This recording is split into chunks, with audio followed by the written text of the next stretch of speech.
Right, forgive me for this, but don't call the station. Don't call the number. If you're dialing free call 0500 10 53 89, stop. Okay? Put the phone back on the hook. All right? Go away, effectively, because I've got something to suggest, something new, something totally different. And since you don't know what it is, you can't possibly be dialing. Okay, that's just... However, I want you, please, okay, to have that number by the phone, because I want to try something that I've never tried before. And it's simply this, okay? You've seen Noel Edmonds with his gotchas, and you may go back as far as Candid Camera, and then there's Beadles About.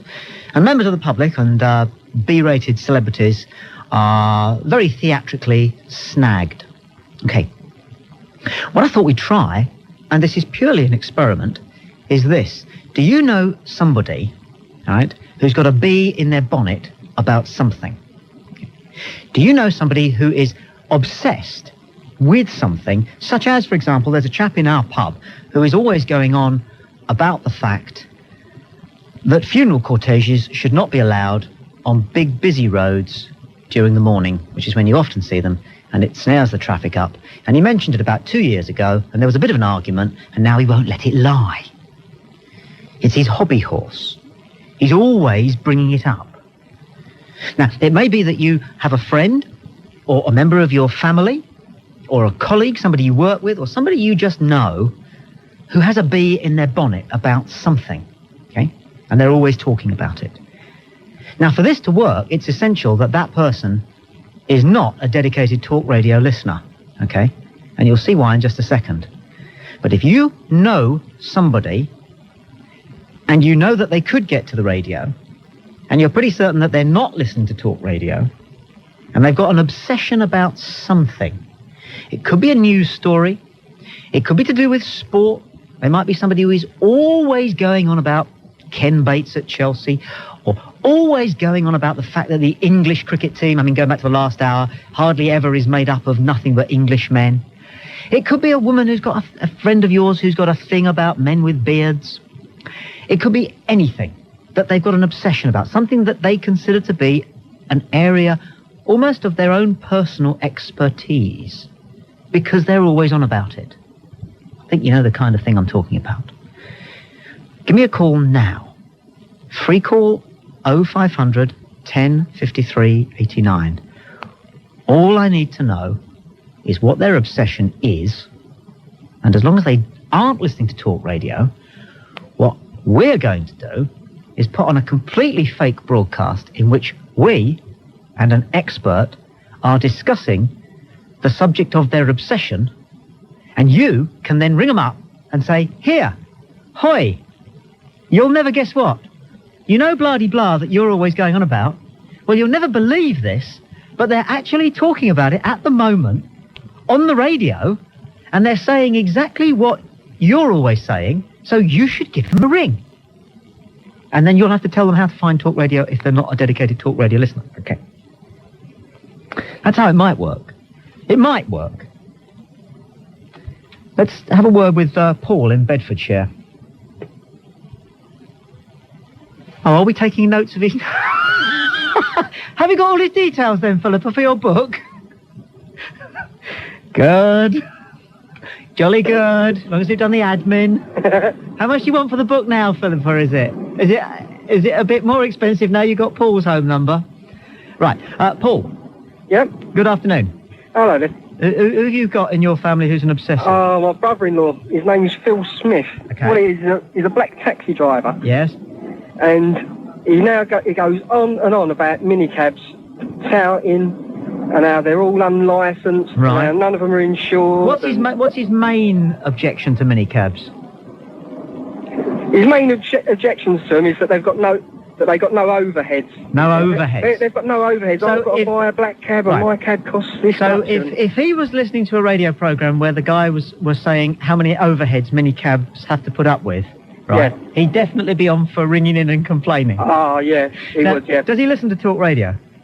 I don't think he does. Not all the time, no. Would you know how to get hold of him now, though? Yeah, he's got a mobile. In his cab? Yeah, he's got a mobile phone, and this is the best bit of it all. Yes. Is that all his life he's only been a black cab driver now for about 5 years. But Yes. all his life he's worked for minicab companies. Right, okay. He sounds as though he's a good one. The only worry I've got is that he might not actually be able to phone into the station straight away, and there's a limit for how long I can pretend to be an expert talking about the overheads that minicabs have. What's the time now? 3 o'clock. Yeah, 3 o'clock. He's probably just leaving for work. He may still be at home because he works evenings. Does he? Yeah. And he doesn't listen to talk radio? No, he normally listens to Capital Gold. Right. All right, look, I'll tell you what we'll do. We'll try it. Okay? Yep. What I'm going to do is I'm going to hang up on you, Yep. and I want you to call your brother-in-law, Phil, Yep. right, straight away. Oh, there's another thing as well about him is he's written a letter. Now, this letter, it went on and on. It was about Who was it to? Sir Tony Blair, complaining about minicab drivers. Right? Now, he wrote sounds this perfect. letter, and it went on and on. It must have been about 7 pages. I mean, it was a well-constructed argument, All right, but it was okay, just too all right. long-winded and too... All right, you okay. know, Well, he... and- all right. and another one of his pet hates is that he's never had a reply to it. Yeah, okay. Right, Paul, we'll try it. We'll try and snare your brother-in-law. What's his name again, Phil? It's Phil Smith, yeah. All right. And what age is Okay. he? He's about 36, 38. And where does he live? He lives in Bexley. Where's that in again? Kent. So he's Kent. All right. So, Yeah, Bexley Heath. so if we can get hold of Phil in Kent, all right, it'll Yeah. be your brother-in-law. All right. Yeah. Put the phone down now. Give him a ring. Tell him that you're listening to this fantastic show on Talk Radio, which Yeah. today is all about the overheads facing minicabs today. Yeah. All right? And, Yeah. the guys are saying how difficult it must be to be a minicab driver compared to a doddle of being a black cab driver. All right? Tell him how to find Talk Radio and tell him what our phone number is, okay? Yeah. And All right, you, then. you tell him he's got a ring. Yeah. All right, boy. Okay, then, mate. Cheers. Yeah, bye. Okay. Right, now, it'll be a good 60 seconds before he can get through and before Phil can get to the phone. Ash and Philippa, can I just bring you in for a quick editorial meeting live on the air? Okay. Yes. Okay, Ash, Yeah. can you be some sort of an expert on minicabs? On minicabs. Yeah, can you Yes, be from the some- Minicab Society? Can you be from the Minicab Association of Great Britain? Yeah. All right. Okay. And Philippa, if you could clear all the lines Yeah. and just go trawling for a bloke called Phil, Where's he calling us from? Kent, From Kent. and he's a black cab driver, Yeah. and he's aged about 36. Okay. All right. So, Ash, what we'll do is we'll take a quick break, and then when we come back, I'm going to introduce you. What's your name going to be? Phil. No, we've got a Phil. He's calling in, Phil. Leon. Bob. Bob. I don't know. We'll decide that in the break. Bob Chris. Cruikshank. Yeah, Bob Cruikshank. then, All right. yeah. Okay. So we'll do it. We will do it as a real radio program right after the break. Okay. You're Name Bob of the Talk Yeah. Radio. Cruikshank. Okay. She'll have to do something. Shut up for a minute. I don't know how we're going to do it, but you know what I'm saying. Free call 0500 10 53 89.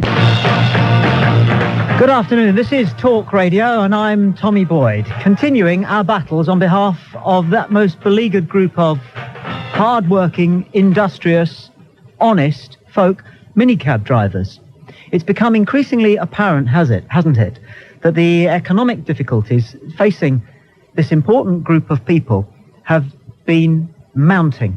The overheads, the enormous overheads, which hang so heavily over those folk who make it their business to make themselves available and make sure that everybody is able to get from A to B, wherever A or B might be, at any time of the day and night, on any day of the week. And we're talking Christmas Day and 2 a.m. on New Year's Day here.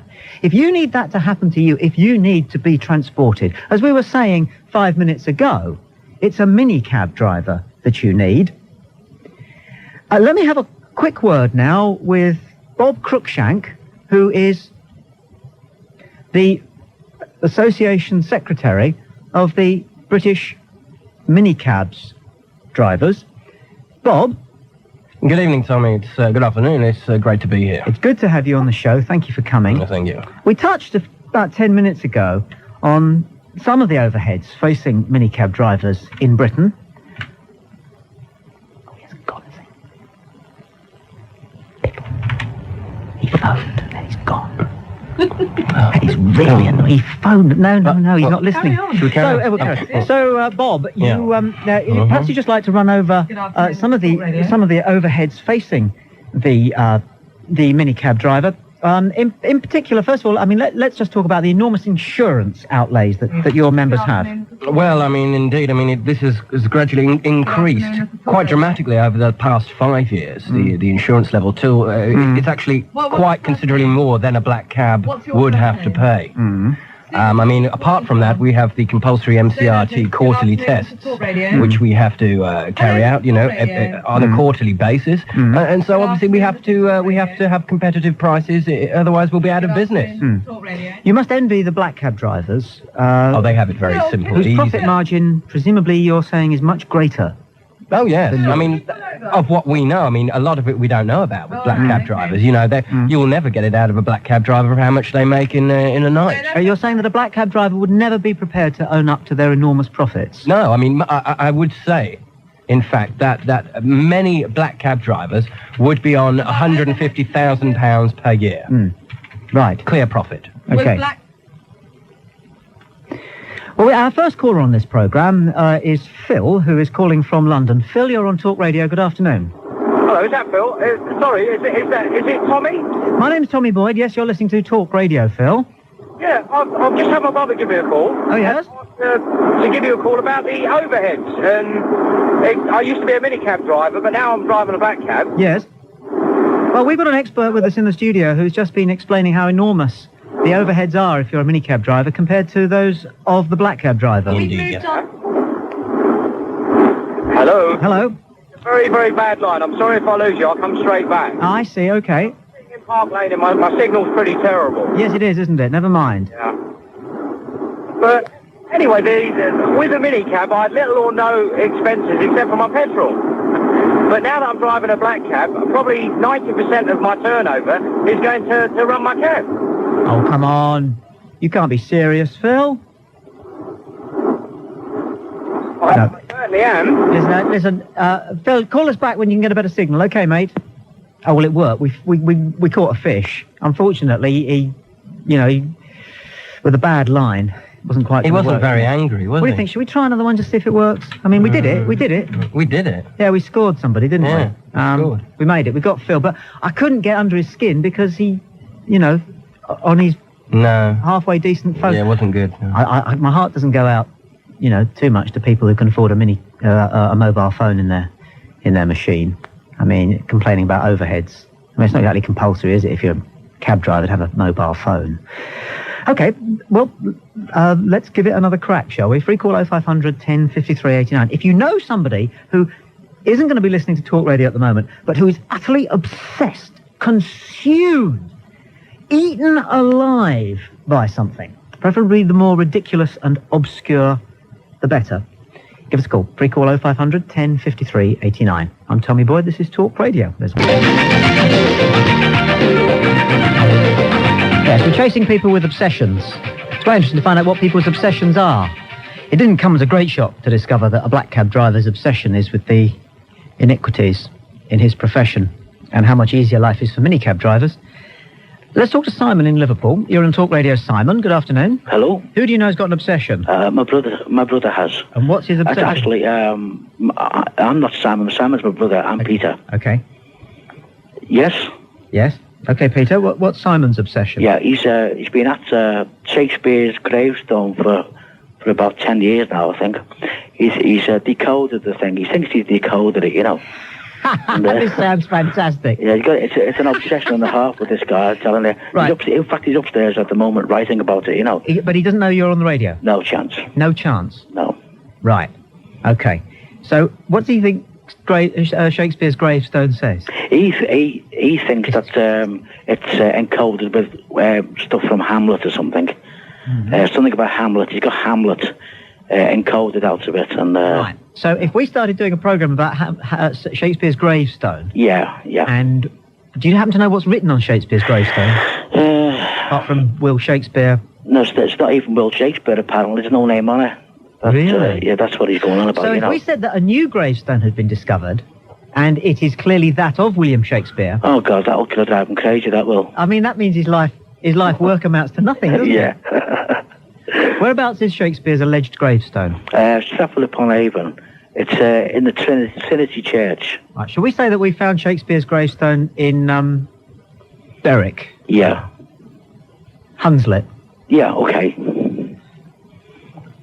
And what's written on it is W. Shakespeare. Yeah. Here lies the body of W. Shakespeare. Yeah, here lies the body of W. Shakespeare. Yeah. In brackets, playwright. Yeah. All right. Okay, hold on a second. Let's have a word with Ash and see whether he can be an expert on this one. Okay. Ash? Yeah, I mean... can you be an expert on the newly discovered actual resting place? Well, it wouldn't be newly discovered if it had his name on it, would it, Tommy? It would have to be something where we are basically sure it is. How about they scraped away all the bird dung off a grave? Oh, yeah. In Baldock. No, they found it on his flat on the floor. Yes. With grass over it. It's been excavated and they found it's William Shakespeare. All right, well, and they've scraped it all, cleaned it up, and it says W. Shakespeare, playwright, died 16-something or other of flu. How about that? That's of the flu? Of... or you syphilis. The plague? The plague. The plague? Yeah. Or in an accident. All right. And what am I? An archaeological person or something? Can you be an academic? An academic? Yes. Can you explain the significance of the find? In terms of the fact that it tends to corroborate the theory that Shakespeare may not have been entirely responsible for all of his work. And that he may not even have been from Stratford. No, that's it. He wasn't from Stratford. He was a Londoner. He was no, he was Scottish. Yes. That's it. Shakespeare was Scottish. Fantastic. Okay. So this is then a gravestone which has been discovered in Berwick, which says W. Shakespeare of this parish, playwright, died 16-something or other. He fell off He fell off his horse. He fell off his horse. Okay, how does that sound then, Peter? Yeah, it sounds really good. All right, then you'll have to give us 30 seconds and then rush in and tell your brother. Yeah, okay. All right. Yeah, right. All right. See you now. Yeah. Okay, so Philippa, if you're able to clear all the lines, can you do that? We're looking for a chap called Simon. I forgot to ask where he was from, but that doesn't matter. Okay, and we'll just see whether we can get him. All right, Ash, we better start. What's your name? Professor Ainsley Chalfont? No. Ainsley... Ainsley Truffle? No. No. Ainsley Lukowski. Ainsley... Ainsley... Ainsley... Ainsley Chalk. Yeah. All right. All right, we better start then, just in case he comes later. Yeah. Professor, the discovery of the alleged gravestone, if I'm right in saying that it remains the alleged gravestone? Well, this is basically, it's no longer alleged. It's basically proven now. And I mean, this would have great repercussions for the literary world. Yes. The discovery was originally made by the curate at the church in question. That's right. Yeah. The identity of which, and I have to say quite understandably at the moment, is being kept secret. Yeah, because obviously there are a lot. This will offend a lot of people from Stratford, a lot of literary people, because in fact this proves that Shakespeare was Scottish. And that's a remarkable discovery. Well, other grave sites that have been claimed to be Shakespeare have now been basically blown away by this discovery. A number of rumours have circulated about Shakespeare and the authenticity of his works for years, if not centuries. But it's a lesser-known rumour, isn't it, that the bard was Scottish? Yes, there has been. I mean, this isn't the first speculation that he was Scottish, but there always has been a certain underlying thing that he wasn't actually from Stratford-upon-Avon, and that he didn't write all these plays himself. They were slightly changed by theatre owners of the day to make them more for the public domain. But yes, this does actually show of his Scottish roots, and it's basically, it would be provable in a court of law. Now, I've read your thesis, and I was particularly impressed with the point that you made, that much of the information which Shakespeare employed in Macbeth, the Scottish play, doesn't appear in Holinshed, although that was the source that he used for the bulk of his historical plays that were based in Britain. And the point that you're making in the thesis appears to be that this is yet another subtle indicator, and we must just remind new listeners to the programme that the revelation that we're discussing this afternoon is that a gravestone has been quite literally unearthed in a church in Scotland, the identity of which is being kept secret for the time being, but is understood to be near Berwick, which is believed to show that Shakespeare himself was buried in the same parish as he was born, and that he was a Scottish nationalist. The telephone number is free call 0500 10 53 89.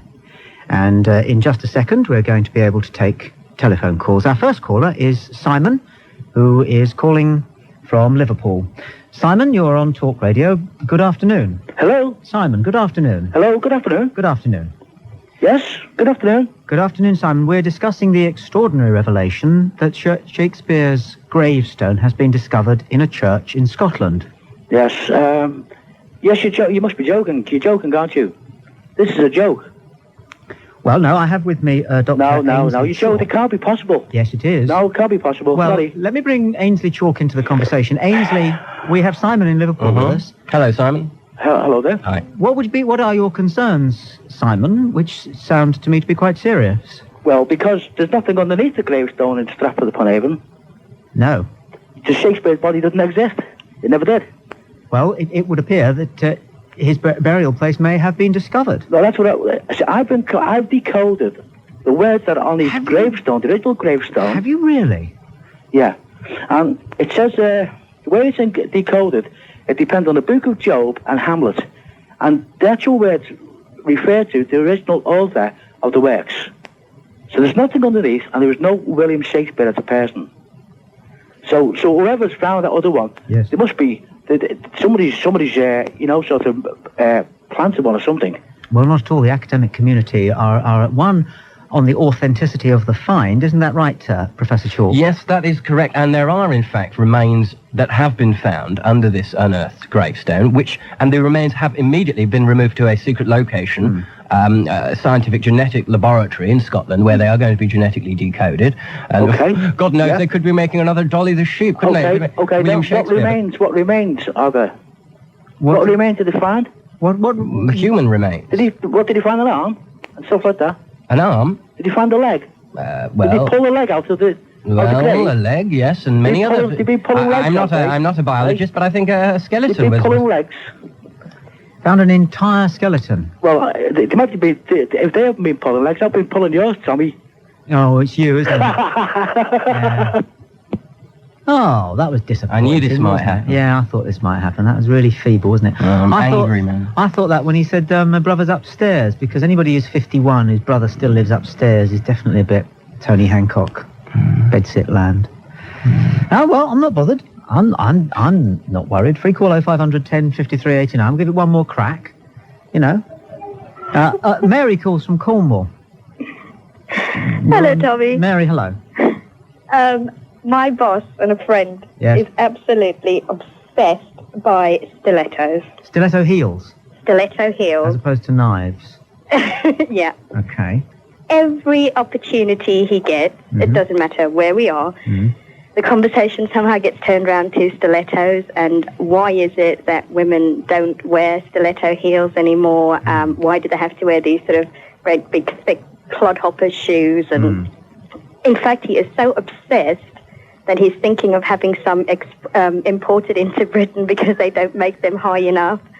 And we've actually arranged, he gets married in May next year. We're having a whole shipment delivered to him at his wedding because he's so obsessed with them. This sounds pretty good. Mind you, there's more to this than meets the eye, isn't there, dear? Well, I'm not too sure. I have a sneaky suspicion, yes, but he just goes on about them all the time. Any sort of article on stilettos, any picture of stilettos. Yes, this is less an obsession and more of a fetish, wouldn't you say, with that?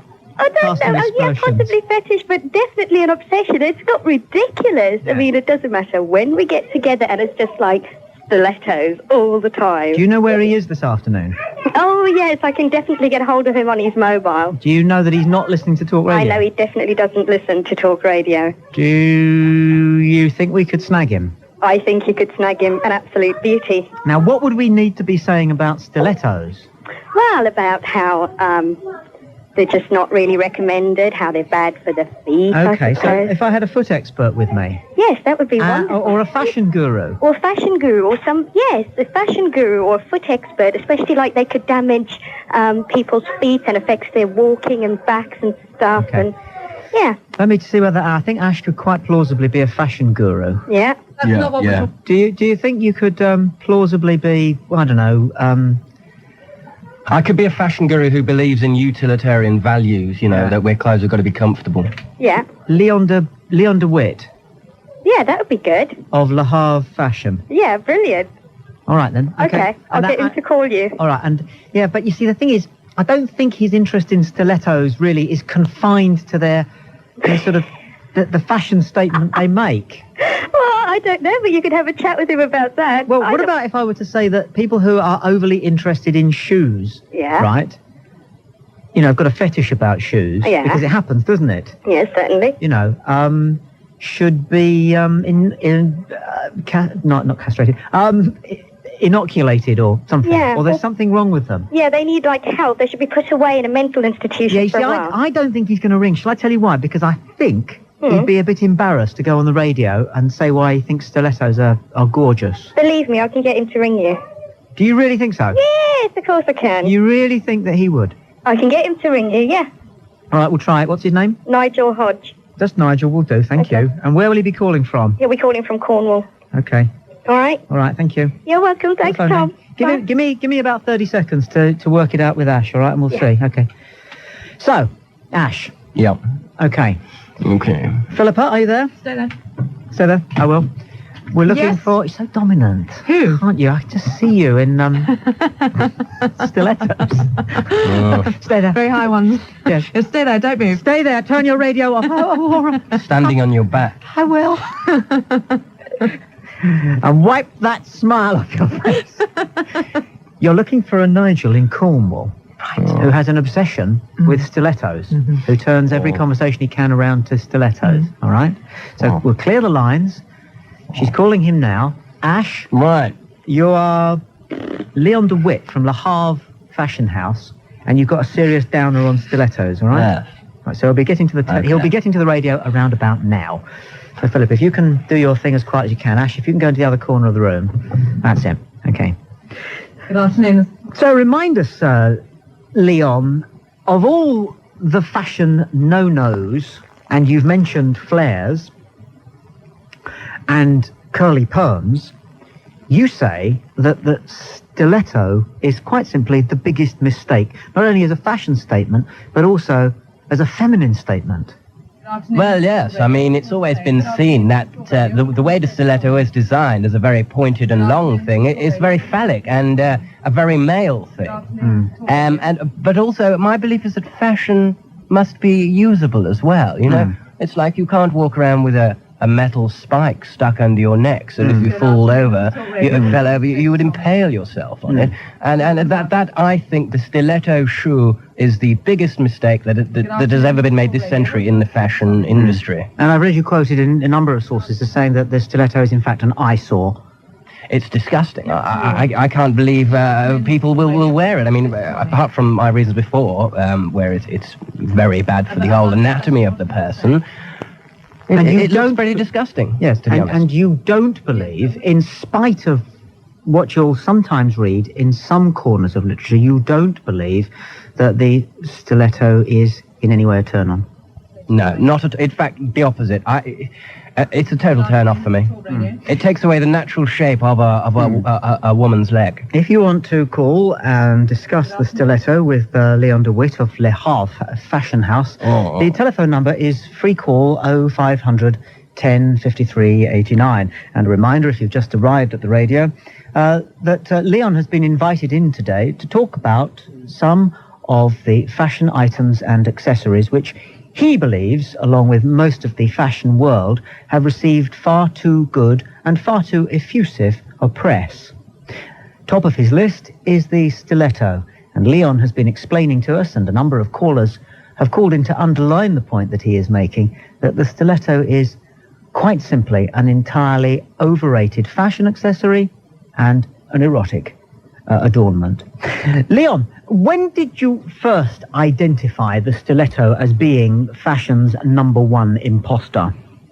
I think as soon as I basically first got interested in fashion, which is before I can even remember, Tommy. I've always been repulsed by the sight of a stiletto. And, I mean, I don't understand how people... The wool has been pulled over people's eyes, and this is now the shoe of class.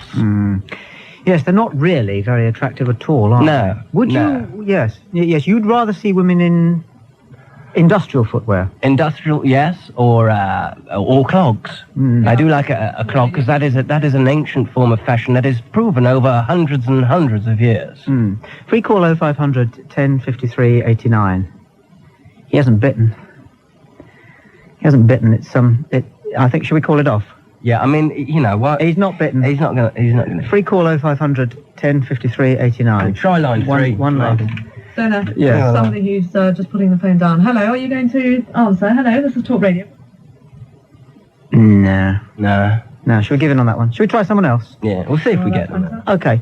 Free call 0500 1053 89. Thanks for your call. I forgot my lady's name. Was it Mary in Cornwall? But it doesn't look as though Nigel, just as I thought, I didn't think, knowing men as I know men, they're often prepared to talk around the restaurant table or in the office about some of their petty foibles, and I think we've got a foible here.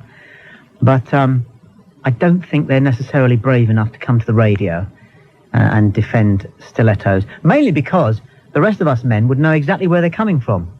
Men who are interested in stilettos, definitely quite interested in talking to stilettos about with other women. But I'm not sure whether they go on the radio and do it. Okay, let's look for another obsession, shall we? Free call 0500 1053 89. If you know somebody with an obsession and you think you could persuade them to tune into Talk Radio and call the radio station because they hear their obsession being discussed in the wrong way. Michael's called from Sussex. Excellent. You're on Talk Radio. Michael, good afternoon. Good afternoon, Tommy. Who do you know has got an obsession? It's my mum, and she's got one about genealogy. Oh, yeah. She can trace her family further back than anybody, and all these people that set up as sort of bureaus, agencies that can do it, they've got it all wrong. So a programme all about why amateur genealogists are imposters. Yeah. Might get her to the phone. Has she phoned? Definitely. Do you know if she's ever phoned a phone-in programme? No, she's been on Radio London in the old days. She lives in London, in fact. Yeah. What was that about? Do you remember? It was about genealogy, of course. Oh, excellent. Yeah. Because you see, yes, most people who've been on radio a couple of times do remember it and talk about Yeah, it. but if you can, just mention that you can trace it back further than... How far has she traced your genealogy back? I think in Copleston name she traces, I think she's gone back to the 1500s or something. If you can go back to some, in practical region, she'll bite on it and, it's very easy to hook. What methodology does she use? Self-taught methodology. Right, what books? Yeah, she goes to the PRO in Kew and all over the place. What's the PRO? Public Records Office. Right, thanks. I need this stuff. Give me some more technical stuff. You must be dead with it. I switch off. Yeah. The PRO, Public Records Office. British Museum. Shall we say that the Public Records Office is not a good place for Yes, genealogists to work? definitely. Nor is the British Museum. Where they've moved to. A good genealogist. It's wafted through. I think he'd be a better one than I could be. I don't know. Peter? Can you be a good genealogist, Peter? I don't wear jeans, actually. Oh, for goodness sake. Get off with glib. Genealogy means nothing to him. Have you got the microphone on? I know you're on. I haven't worked with Asher before. He's quite something, isn't he? He is. You're I know you're on in 20 minutes. Yes. I don't want to hold you up. No. But we're just trying something. You know, people have got obsessions, and in all probability, for a lot of people, the first time you call a radio phone in is because they're talking about your obsession. Yeah. So I've got a chap on the line, Michael in Sussex. His mum is obsessed with her own little bit of genealogy. So I was going to get Michael to phone his mum and say that this radio station called Talk Radio is discussing genealogy, and she really ought to ring in. And why won't she? Well, she will. I hope. Yes, well, she's gagging now. I can see her ringing up. Well, she hasn't been told yet. Oh, right. But the idea is that I'm interviewing a genealogist who's going to say something that she's going to disagree with. Yes. So you've got to blag it. Are you only good at blagging? Okay, oh, right. Okay. Are you with it? Yes. Can you be a fake genealogist? Yes. I'll do that. Yeah, I know, but you're on the radio with a big show in. Oh, well, that's all right. He's a praise. He's such a so pro. louche. Fine, I love it. It's fine. All right. Okay, Michael, off you go. Okay. Call your mum. I'm away. And in 2 minutes' time, there'll be genealogy discussed with an expert on the radio station. Yes? I've forgotten your number. If you can just hang on a sec so I can quote it to her. I listen to it all the time, but don't mentally note it. I'm just going for it. I've got one. A pen. All right. We're on 1053 or 1089 in the medium wave. So she wants to go to medium wave. I've got a radio tuned to it in the bedroom, and I'll send her to it up there. Okay. So I'll have you what, medium wave? Yeah. All right. And tell her you listen to Talk Radio, and it's a fantastic show, and it's all about genealogy. 0500 10 53 89. Right. All right, boy. Will do. What's your mum's name? Muriel. Okay, free call 0500 10 53 89, but not yet, unless your name's Muriel. I'm Tommy Boyd, this is Talk Radio. 1053 89. And you're listening to the Genealogy Hour with our resident genealogist, Professor Arnold Grimthorpe from the University of Kent. And lest I forget, Professor, your book, All the Way with DNA, is out in October. It is, yes. Brilliant. It took me only 4 years to research, which is not bad, considering I have a lot of things to do. Surely. The lines are open. Free call 0500 10 53 89 if you would care to call Professor Arnold on our regular weekly Genealogy Hour. And in particular, we'd be interested to hear from people who want to comment on the Professor's assertion that genealogy is not for the amateur. Not only that, the danger with dabbling in genealogy is I don't want to be alarmist. It's a bit like telling someone in a street that you can be a vigilante to deal with the burglar and the criminal, because although it strikes one as a good idea, in practice it isn't. And I know of so many people who are walking casualties who've dabbled in genealogy, and people say genealogy, dabbled in it and lived to regret it. No, lived to regret it. Good at this, but it's all futile because Michael's just called his mum's out. She's gone shopping. Oh. So it has to be somebody else. Have a word with Debbie, who's calling from Cardiff. Debbie, you're on Talk Radio. Hello. Hello, Debbie. Hello. Hello. Who do you know is obsessed with something? My fiance's obsessed with something, and he drives me at the wall. What's his name?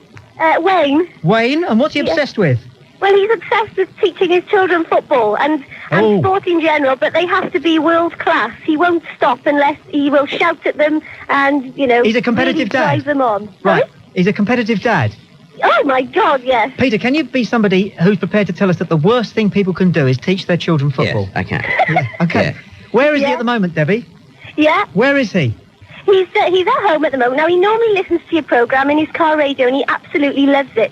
But at the moment, he's at home, and I've just left him watching a video. Oh, right, so he's definitely not listening. He's not listening. All right, call him up this very minute. Right. Clear the switchboards. We're looking for Wayne from Cardiff. He's not in Cardiff, actually. He's in Brynner, which is mid Glamorgan. Okay. God. All right, well, we'll see if you can tell him he's got to ring in because you've never heard such a load of old rubbish in your life, and it's important for him that he calls, okay? I will. Yeah. Thank you. Well, of course, I've written another book, haven't I? Yeah, you have, yeah. Called Never Tell Your Children About Football, which, of course, preceded my book about genealogy. Who are you going to be? We'll talk about it whilst Professor Brian Corrigan, I think. Yeah, all right. We're paying the rent, and we'll come back as men who know about football. Yes. I'm Tommy Boyd. This is Talk Radio. I'm talking with Apollo 7 a.m. The conversation of the nation. 1053, 1089 a.m. This is Talk Radio. And a reminder, if you've just tuned to Talk Radio, that my guest this afternoon is Brian Corrigan, former journalist with the Sunday Times. Yes, and good morning. Author of Football All My Life. And Brian, you were explaining just before the break why you believe it is important that children are not introduced to football until the age of, was it 15? Yes, 15. I think 15. Any suggestion? It's, of course, I know it goes on in a kind of freewheeling kind of way in the streets and back streets where people actually dabble in it from the age of 6 or 7. And that's sort of all right. When daddy or mummy, but particularly daddy, gets in on it, and because he's in the terraces every Saturday, thus thinking that the boy has got to get in on football at a very early age and then forces and pressurizes the boy to do it. That is one of the reasons why we have such a high crime rate, you see, because the disappointment. Not everybody can be Alan Shearer, whatever his name is. They can't. So the magnificence of the disaster and failure is too much for most youngsters to take. So fathers should just beware of that. And my book, Football All My Life, is mainly aimed, of course, at the Jewish community, who don't, as far as I know, play football at all. It's a very important point. But a great book. I can't think of one eminent footballer who is. I can't Jewish. think of. Yes, isn't that interesting? And that was the basis of the book. Before we move on to that topic, I don't want to be a dog with a bone on this one. No. But what you're saying is going to come as something as a shock to hundreds of thousands, possibly even millions of dads who have done their level best. Surely, with the best of intentions, or are you saying not so, to teach their youngsters the noble game? It's two things. It is it is to live through your child's life for your own failures. So it's Daddy never having made it to the England team, only just about being able to afford the membership of the local club down the road, foisting his problems on his boy, who has to hold up not only the failures of the local club, but the failure of the national team, the failure, for all I know, of having a playing field round the corner, and all of that. So the pressure is not just football, it is I didn't make it, so I'm stuck in this office. You will do it for me. It's a bit like the Judy Garland philosophy, where she had to succeed because her parents made her to. The boy, in this case, of course, in this day and age, might well feel that Dad is not going to think he's quite so macho, you see, or that he's a pufter or something like that. Well, dare I say, have I just said a naughty word? Would you go so far as to outlaw football from British schools? Yes, I would. Yes, I would outlaw football. That's a very contentious point. Well, what has it done? Nothing. Football all my life is about the obsession that men in this country have with the game of football. But what, in practice, has football done for this country? Empire? Nothing. No. We had empire anyway. World Wars 1 and 2? No.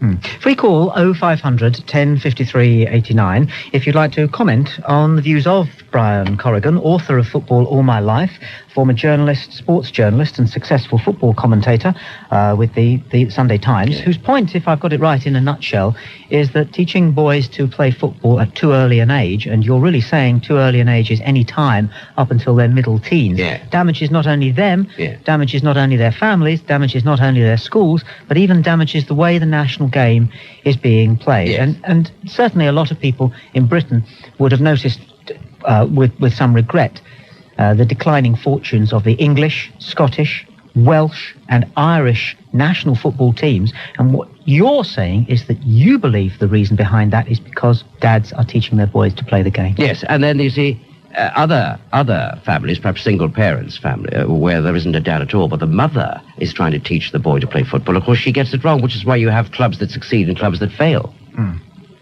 This is a very contentious theory, I know. I think Wayne's bottled out. No, Ash? No, Wayne? No, Wayne's. I mean, Philippa's zipping through the calls like a zippity-doo-dah. Never mind, it was a good try. You're good at this. Aren't you, Deeley? Well, I know. Hey, is it out yet where you're off to on Monday? Is that no, it's not. Okay, fine. We're still working. Fine. Let's take another quick obsession, shall we? David in Bournemouth. You know somebody who's obsessed? Yeah, my brother's very anti-gay. I'm not gay myself, but I'm ringing from a university campus. He never listens to talk radio, but if I tell him they're talking about gays, I won't be able to keep him off the phone. Really? What should we be saying then? You know, it's about this lesbians thing just steamed up this morning, that saying getting all these perks and benefits with Unnatural. Yeah, was it? And you know, and I'm sort of against all this sort of prejudice, and I'd like to sort of see him sort of just enraged, perhaps.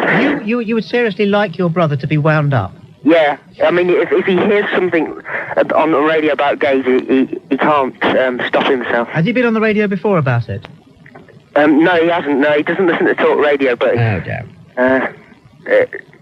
just hates, you know, political correctness, but in particular homosexual rights and all that. All right, listen, David, thank you for your call. I'll tell you what I've done here. What we've managed to do in this hour of the programme, at least, I think we've come up with something that we're going to have to do a bit more backroom work on, quite honestly. I think I might send him my new book. Yes. I'm not gay, but my boyfriend is. Yeah.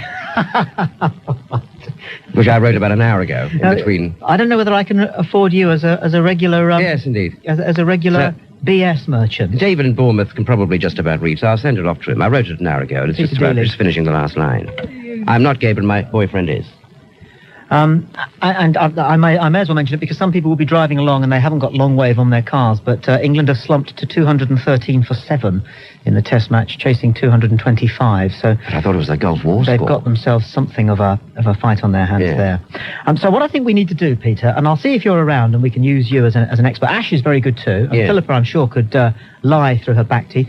Also, I mean, people who call the programme are pretty good at lying. Oh, absolutely. And pretending to be somebody else. They think we don't know. Pretending to be an expert, you know, it's very liberating, isn't it? Yes, it is. Yeah. It is liberating, but of course we are paid to spot it. Yes, but you quite enjoyed the dodgy voice that talking rubbish about football. Oh, absolutely. Yeah, it was great. Yes. Very good. I mean, I've written 3 books in the last 4 hours. That's not bad, is it, for one day? Yes.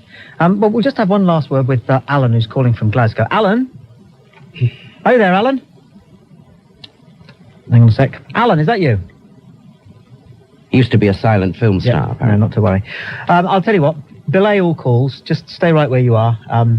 Yeah, we'll have to refine this a little bit for the next time. Well, it would be helpful. You see, we don't ask much, do we? When we say good afternoon, we sort of would like it if they'd say something like hello. Yeah. You see, but when they don't, it's a bit... Well, I'm never sure. I'm never sure when... if people were lit up. We should explain to people at home.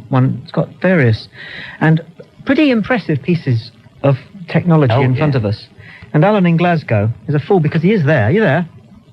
He is there. I can vaguely sort of hear him, but never mind. Anyway, we'll forget that. Big statement from Baghdad. When? Which we'll get in the bulletin at 4 o'clock. On the face of it, Tommy, it's very conciliatory. Iraq saying we will cooperate in every way with Kofi Annan's visit, the UN Secretary General. Yeah. So, what does that tell you? Can I ask you this? Were you surprised, A, and B, heartened by the results of our big phone poll yesterday? I wasn't surprised. Were you not? No. Good. There is an innate good sense about the British people. Don't forget to subscribe and like. Comment too if you wish. Even slap your legs and make a purchase from Ann Summers. But don't do nothing.